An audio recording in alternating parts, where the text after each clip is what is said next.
Hey guys, welcome back to my channel. Today I'm going to be telling you my top tips to help improve your verbal reasoning score. Before you watch the rest of the video, feel free to like, comment and subscribe. It really helps out the channel. So today I'm going to be going through my top tips to help boost your verbal reasoning score and going through an example question to show you what you should expect. So my first tip to help boost your verbal reasoning score is to make sure that you read the question first. I can't stress this enough. So many people waste time trying to read through those massive chunks of text in your passage and they can never get through it. You're better off just reading the question first and then skim reading the passage to try and find the answer. If you spend all your time trying to read through the passage before reading the actual question, you're just going to be wasting valuable seconds in your UCAT. You're better off reading the question, finding the key information, and trying to relate it to the passage itself. So instead of going through the passage and not knowing what you're looking for, look at the question first and decipher what you need to know to help answer the question better. Leading on from this, my second top tip is to find the key words.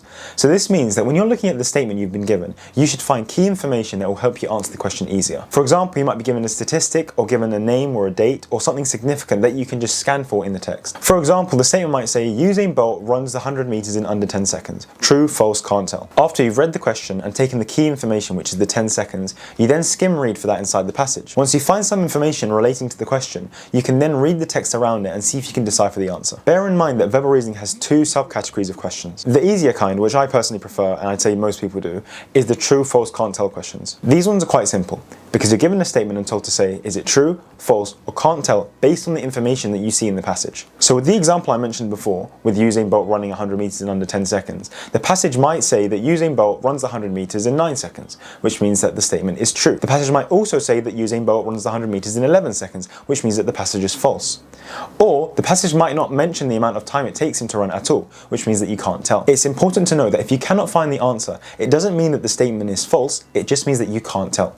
Don't be scared to press the can't tell button, because a lot of the time you need to, because that's the correct answer, obviously. A lot of people try to stay away from the can't tell button because they're afraid of it. They think that most of the time you should be able to find the true or false answer. However, most of the time you actually find that they don't even mention the information in the text and that you should be putting can't tell. So don't be afraid to use the can't tell button. That's kind of like a mini tip in itself, because a lot of people just stay away from it and they just think true and false are like the most common answers, which is just not true. So again, just to reiterate, make sure you look for the keywords, key information like numbers or dates or like a name or a place, and try and scan that in the passage itself. My third top tip is to look out for extreme words. Some examples of extreme words are always, or definitely, or never. And an example of a mild word, which is kind of like the opposite of an extreme word, is something like sometimes, might, could. A lot of the time you'll be given a statement with an extreme word within it which is partially true. For example, the statement in the question might say, Jack always eats cake. However, in the passage it might say, Jack sometimes eats cake. This means that the answer that you would give for this question would be false. This is because the passage does not explicitly say that Jack always eats cake. You need to be sure that the language that is used in the question is similar to the language that is used in the passage. So if you see those extreme words, have that alarm bell ringing and start realizing that this might actually be an incorrect statement, because a lot of the time they're using it to catch you out. So recapping what I've said so far, make sure you read the question first,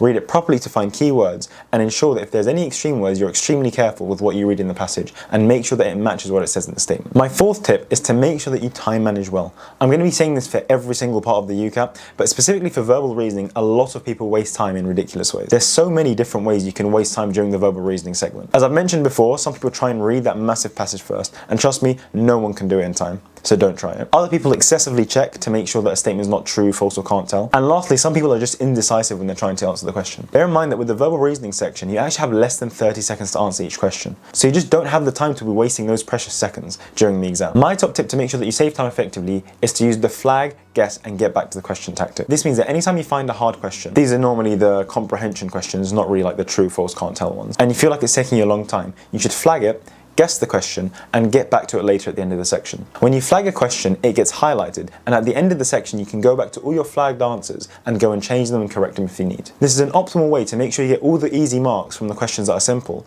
and you can go do the more complicated ones at the end. Bear in mind that the UCAT is not a test of knowledge, it's a test of your skills, and one of those skills is time management. So make sure that you use your time effectively and you answer the questions quickly but accurately. This also means that you don't have to check each question a million times. If you're confident in the answer, secure it and move on. My fifth tip is to not use any outside knowledge. You might be given a really obvious statement that you know the answer to and think that you can answer in a second, but do not do it under any circumstances. You might think you're some super genius that knows the answer to everything, but that's not the point of the exam. For example, you might be given a really obvious statement, like the sky is blue, and be told to say if it's true, false, or can't tell. First off, you'd probably say straight away, of course it's true. However, you can only base this on the passage. So the passage might not even mention the colour of the sky, which means that you have to put the answer can't tell. Or it might give you another color of the sky and say, I don't know, the sky is red. So you'd have to say that the answer is false. The only scenario where you say the answer is true is if you can find it in the passage and it supports the claim in the statement. Again, make sure that the passage supports whatever you say and that you have evidence for what you've said. And if you can't tell, then just put the answer, can't tell. Again, don't be afraid to use it. My sixth and final tip is to just make sure you practice. As I've said before, this is a skills-based exam. It tests a lot of your different skills, especially time management.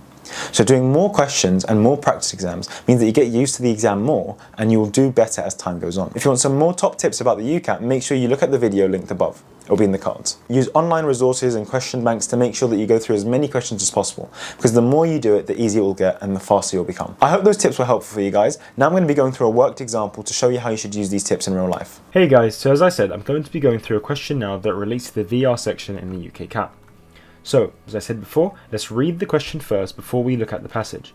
So here's the question. It says, in the 1997 referendum, more voters in Dumfries and Galloway were in favour of Scottish Parliament than were in favour of tax-varying powers of a Scottish Parliament. So here it's kind of a comparative statement between those that were in favour of a Scottish Parliament and those that were in favour of tax-varying powers for a Scottish Parliament.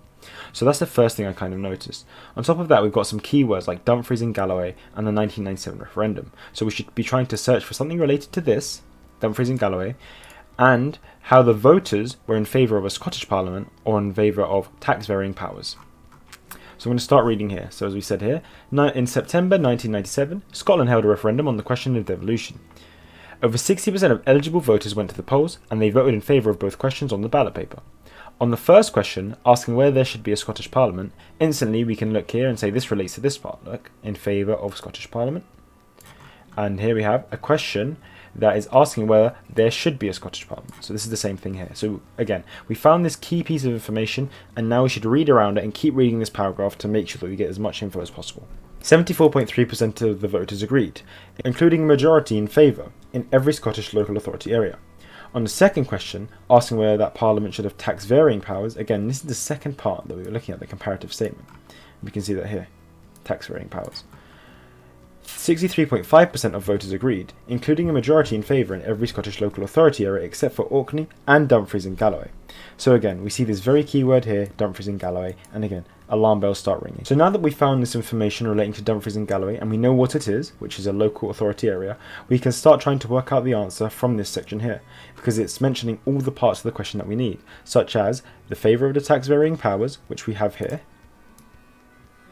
and whether there should be a Scottish Parliament, which we have here, and we can tell it's related to the voting because we've got examples about the eligible voters here. So again, let's reread this and see what we've missed. On the first question, asking whether there should be a Scottish Parliament, 74.3% of the voters agreed, including a majority in favour of every Scottish local authority area.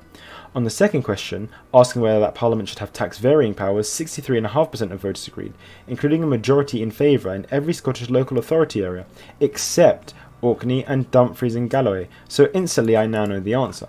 This is because if we look here, in the first part relating to Scottish Parliament, it says 74.3% of voters agreed, including a majority in favour in every Scottish local authority area, full stop. However, when looking at the tax-varying powers section, which is the part after, which is here, it says, asking whether the Parliament should have tax-varying powers, 63.5% of voters agreed, including a majority in favour in every Scottish local authority area, except Orkney and Dumfries and Galloway, which means that Dumfries and Galloway had less voters in favour of tax-varying powers than in favour of a Scottish Parliament, and thus the answer is true. And we can check this now by pressing this, see answers. And as I said, it's true. And we can look at the explanation here.